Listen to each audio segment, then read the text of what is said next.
这个世界上有很多令人惊叹的古代建筑遗迹，由于人按照今天的知识无法给出圆满的解释，所以归纳为难解之谜的范畴。同样，圣经也讲述一个曾经存在过的人类社会，但由于罪恶而被上帝用洪水毁灭了。虽然讲述上十分详细，而且世界上很多的民族都有类似的传说，但是人们仍然不情愿相信这样的故事。今天就这个话题分享一些相关的信息以及所引发的思考。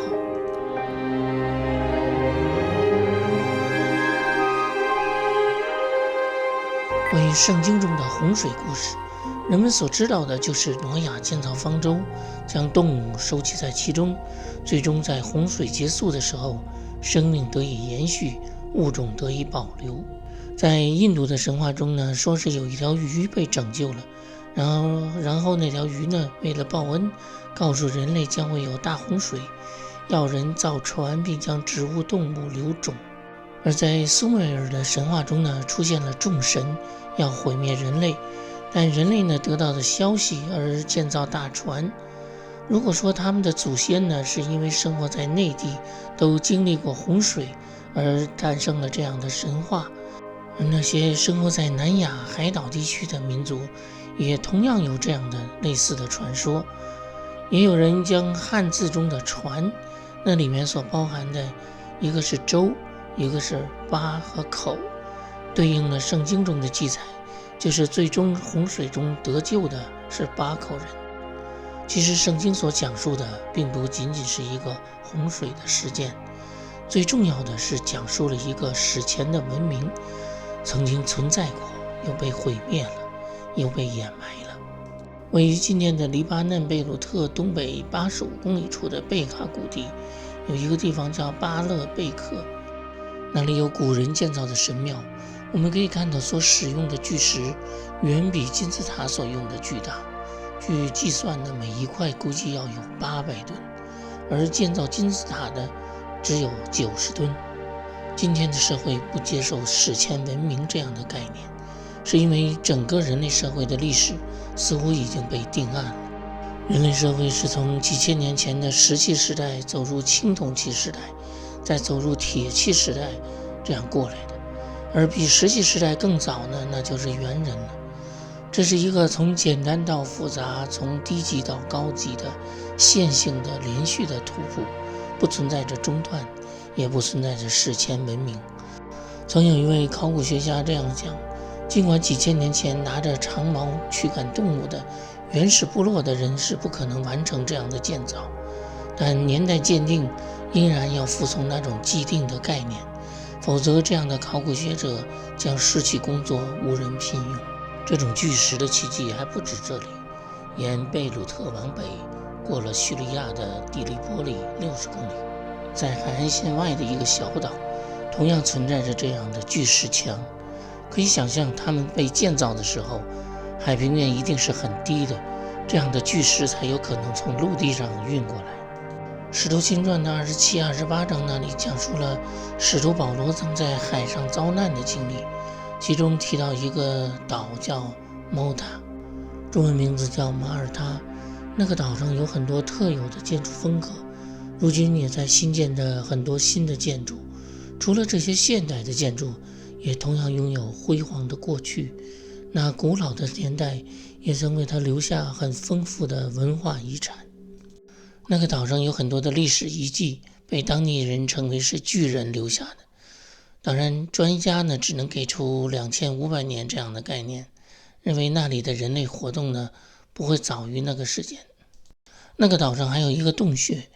地质学家在墙壁上找到一个时间的分水岭，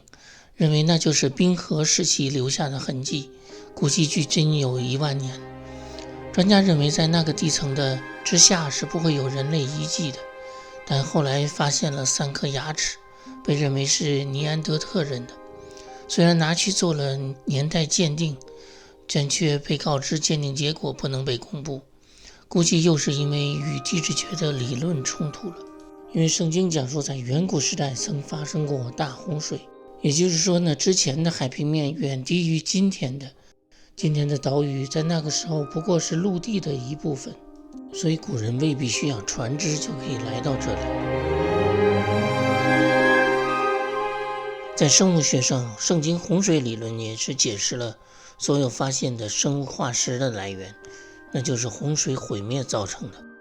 作为洪水的证据呢，这里引用 Is Genesis History 中采集化石的视频，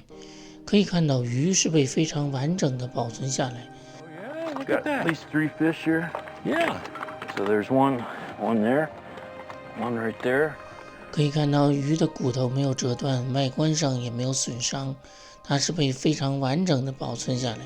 说明它们是被迅速掩埋的。动物足迹的化石也是这样，似乎长久以来相信圣经的与相信进化论的，他们所争执的最后都落在时间这个焦点上。比如美国著名的大峡谷，相信进化论的呢，认为那条科罗拉多河经过漫长的岁月里缓慢的冲刷而形成的，但相信圣经的则认为那场圣经创世洪水在短时间内缔造了这个宏伟的峡谷。似乎同样的争论也发生在中国，大约是上世纪的80年代，我在国内的一份主流媒体的报纸上看到一篇关于黄土高原的论文。虽然中国的地质学家并不相信圣经，但孕育黄河的那种黄土地质的形成一直有2种假说，一种是认为风将黄土不断地吹到这里，当然那是一种缓慢并且是极为漫长的过程，而另一个理论则认为是水携带着泥沙冲到这里，而我读到的那篇论文正是强调水的成因更为合理。他的结论呢是认为中国大陆曾经经历过一场特大的洪水，洪水起源于西北，终于东南，并最终在东南入海。因为中国的西北呢是戈壁，就是裸露的岩石，然后是沙漠，这种地质结构的分布呢说明了洪水的这一特点。当洪水的力量最大的时候，一切都被冲走，只留下裸岩。在水的流动中呢，大石头最先停下来，然后是小的沙石、沙，最后是土。黄土高原就是这样形成的，而江南一带的稀土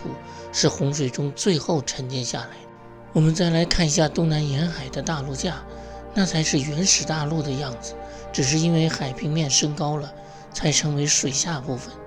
如今发现的无论是石油还是天然气，都是在大陆架发现的，可见那里曾经一度有大量的